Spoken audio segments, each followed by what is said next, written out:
This is a First Alert 5 weather alert. Good evening, everyone, and thanks for joining us for News 5 at 10 on your Friday night. Finding us on your favorite streaming platform. I'm Rob Quirk. Diane is off tonight. We are on weather alert due to the continuing fire danger in our area.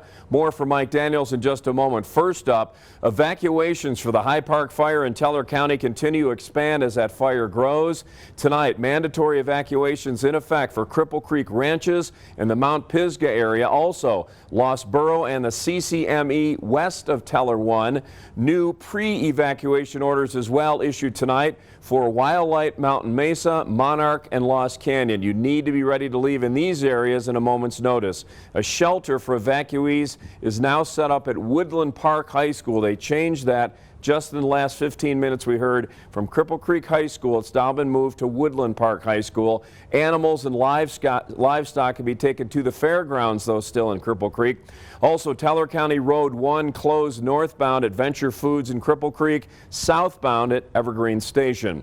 That fire has now more than doubled in 24 hours, which prompted the new pre-evacuation orders tonight. The fire still 0% contained. The cause still under investigation tonight officially. Let's check in with News 5's Andy Cohen live in Cripple Creek with more from the evacuees. Andy.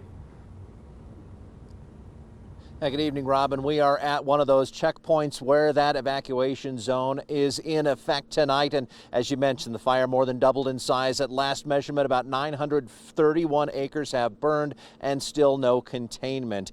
Now, many of the people who are under the new mandatory evacuations had been on pre-evacuation notice since earlier in the week. That includes those areas, like you mentioned, the Cripple Creek Ranchettes. That's an area popular with campers and people who own RVs. Anywhere from 150 to 200 firefighters and emergency personnel are helping with this fire response.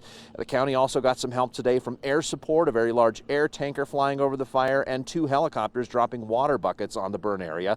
Chris and Liz Pipes, they are retirees from the Springs who used to work at the Broadmoor. They bought a property in the Ranchettes about 20 years ago, and they say they love to visit the area. They just got to town with their camper earlier in the week as the fire had broke out. And they told us they appreciated having that extra time to prepare for this evacuation. We have been seeing the planes, the drops of, I guess, retardant materials and water, I presume, I don't know. But when we see that, it just gives us relief, because when you got that kind of a force out there fighting these fires, we feel pretty comfortable.